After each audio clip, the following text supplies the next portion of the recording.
Some people grow into leadership through titles, others through training, but there's another group, those whom life has forged into leaders long before anyone calls them pastor. Today, we are speaking with a man whose leadership journey started in the marketplace long before he entered ministry. Welcome back to the Life Podcast. I'm your host, Tobi, and today we are joined by a remarkable leader, Pastor Uche Mathew. He's led in business, he's led teams, he's led in the community, and now he leads God's people. Pastor, thank you so much for being here today. Thank you so much. It's a privilege to be here. Thank you, sir.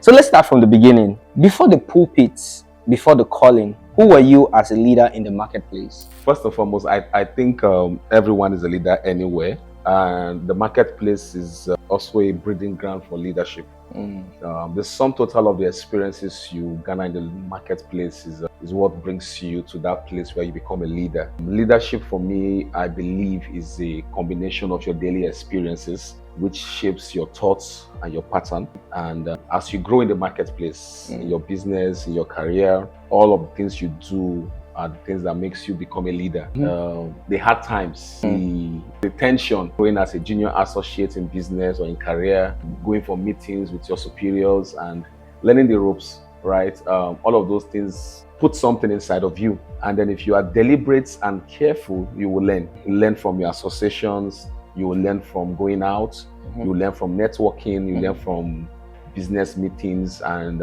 unconsciously some of the things you see, they reside somewhere inside of you. And if you are blessed to have good superiors and mentors ahead of you, and you surround yourself consciously around them, you really pick up some good qualities from them, your leadership journey.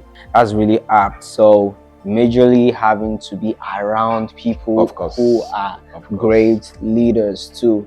And then it just brings me to understanding the law of environment. Wherever you find yourself shapes who you are. Very important. I think I can talk about the law of environment. You know, people say two things makes a man, nature and nurture. I agree, by nature we're all leaders.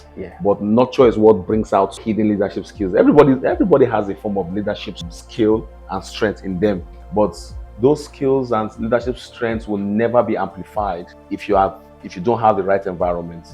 And sometimes young people say, I don't have the right environment, but I believe you can create the right environment. God has a way of helping you when he sees that you have that desire. And don't be perplexed about starting from a very big environment.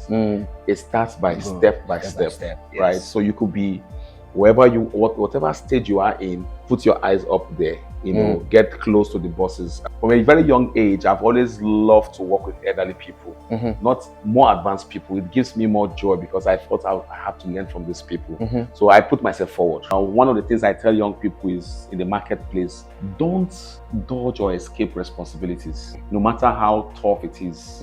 In fact, if you're a young person in the marketplace, in the business, in the office, and your leaders see that you're willing to take risks, you will make mistakes. You will make some errors, but they see your availability. They see your eagerness to learn. What that does is that everybody recognizes that's a hallmark of leadership. They begin to pull into projects. They begin to see that your availability means that you can be trusted, right? And in no time, from the mistakes you will grow. And that's what makes you, that's how the environment shapes your leadership skills. But the environment will not wait for you. The environment is there, but your ability to harness the environment is what will make you a good leader. Awesome. Thank you very much. Like that's really apt. So a lot of people separate secular leadership from ministry leadership. I hear it a lot, right? But you have experienced both, right? That's one thing I'm sure of. So what lessons from the marketplace shaped you long before ministry ever began? I'm talking about how, you took the knowledge you got from the marketplace into ministry. Like, what were those lessons that shaped you? So one of the key leadership lessons I've learned from the secular place, and I'm speaking this as a Christian, right? I believe there should be no distinction between my secular life and my spiritual life. The same leadership principles that shape you in the workplace. Yes, sir. And what is the core of this foundation is integrity. I want to be a leader that is trusted. That's what God wants for everybody. That's what even society wants from a leader. People want a leader that says this and does this. So it's the same way for you in church or in the marketplace. And one of the things I learned from my former boss was be a person of integrity. For him, integrity might not pay now, but it will always pay. Yes, sir. It's a check that is bankable. People might not like your style. You might look slow to people, but to God you are not slow. You might look like what people don't think about. What God does is that God is more important in everything. Yes. Integrity for God is a no deal breaker. God is so huge on it, and society loves it. Right? So the same leadership skill of integrity, the same leadership skill of always be imaginative as a leader. You must be thinking of the next level. Like leadership without expansion is a dead pool. You can't just be a leader and be satisfied with whatever you've done. I mean, it's even in the Bible, Apostle Paul said, "I press towards the mark." There's always a greater mark. Yes. Right. So, and in the secular world, the big guys, the global guys, the guys. I mean, I can mention the Meta guys. They're always expanding. Yes. Right? Mark Zuckerberg did not just stop at Facebook. I mean, with the kind of success he made from Facebook, he would have stopped. But he went into Instagram. He went to acquire WhatsApp. So he's thinking of other frontiers, right? It's the same way for spiritual leadership. God is saying to us that you must learn to expand your costs. Early retirement is not something that God likes. God wants you to always expand your scope, because I mean, eyes have not seen. There's more. There is always more. Yes, I say to myself, I was very, very young, as a teenager or so, I can't remember. I said to myself, there are more fields to be conquered. There are more trophies to be won. There are more games to be won. So there is always more. There is always more. And if you apply that from the secular world into your spiritual growth, it helps you. Why? Even if you win 20 souls in a week, if you heal 20 people in a week, there's always more. I agree. If your church is now a capacity of 500 people, if you've built an auditorium of 1,000 people, I mean, what would the Bishop Oyedepo say? So if you've built an auditorium of 100,000, what would the Adeboye say? People are building stuffs. And the good thing is they are building stuff and they are not stopping. That's leadership. And what that does is that your people must see, the people you follow. Followers are called followers for one reason. They follow you. And if people are following you, you must not be stagnant. You must keep moving. And you can't just move, you must show them a bright future. You must have a vision. And then when they see you pursue that vision, they also will be interested. And then they begin to break frontiers. And you can't be greater than your leader. In the sense that if you follow somebody, knowingly or unknowingly, you become shaped by the person's mindset. So if you are following a leader who is small-minded, I announce to you, you are a small-minded. Man, you said something really that's just stuck with me. You said followers are called followers for a reason. It means that they have to follow. And following is dynamic. It's motion involved. If you're stagnant, no one is following you. Of course. So that's why people lose followers. The following shows movement. It shows continuous. It's following. So if I'm following a man who is stagnant, who is tired, that's why people lose leaders. They lose followers. So what now happens? People want to follow. They jump ship and start following the next man who is moving to the promised land. Very, very, very apt. Thank you so much. Very, very apt. In fact, you've answered most of the questions I plan to ask, which is really awesome. So let's shift to something personal. We often talk about leading organizations, leading teams, but what about leading at home? I mean, how has your leadership journey shaped the way you lead as a husband? So I smiled at this question because this is a confirmation of what God has put in my heart. God has put a book title in my heart called Leading the Home Front.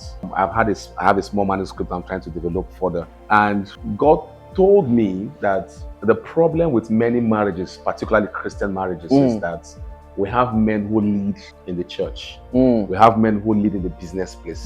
We have men who lead outside. But when they come back to the home front, which is their primary assignment, they are not leading. And that becomes a problem.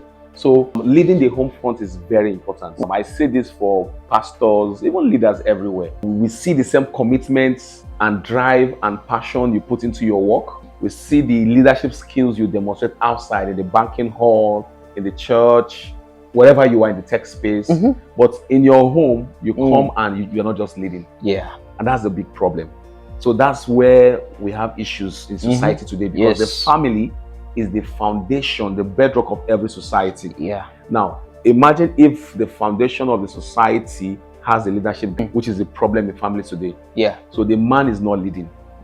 And the man is the head of the home. So if the head of the home is not leading, then there's a problem. What is the problem? He's not showing direction.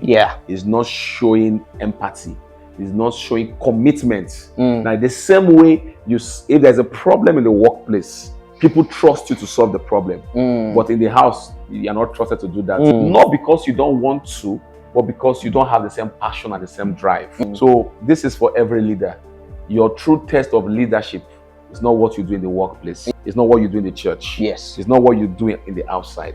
It's what you do starting from your home front. It is said that charity begins at home. If you're a good leader, your home. I mean, the Bible talks about it. I think in the book of Timothy, Paul was talking about a man who wants to be a bishop. He must lead his home well. So if you can't lead your home well, how can you lead God's people? So leadership in the home front is a good thing. I'm sorry I've promoted my book. No problem. We push it forward. I'm putting myself in a commitment to make sure that book comes. I'm in chapter 4, chapter 5 of the book. Oh yeah. I think when it comes out, I'm going to get it and I'm going to review it on this podcast. I'm going to do a book reading and review. So just before we go, you've really touched on most of the things I wanted to talk about, integrity, character, being able to lead your home, being able to do the things that you say you are going to do, which is something that is really, really, really important. So I just want to ask whether someone is leading in business, a family, a ministry, or even just leading themselves, what final words of wisdom would you give to them, in their journey? I will say discover yourself, and I say this from us with all sense of humility. Many times people lead and forget themselves. People, I can say this from the perspective of a pastor and as a leader in the spiritual space. Sometimes you lead people and you forget about yourself, and you can only pour from an overflow, right? And I say this, when you become empty, those people will leave you. Yeah. So as a leader, whether spiritually, physically, intellectually, always try to refill. Always try to be ahead. That's what will make people follow you. Because when people come to you, they expect solutions. Yeah. I mean, people cannot come to you with their problems and their excuses. You are just there. So you must be ahead.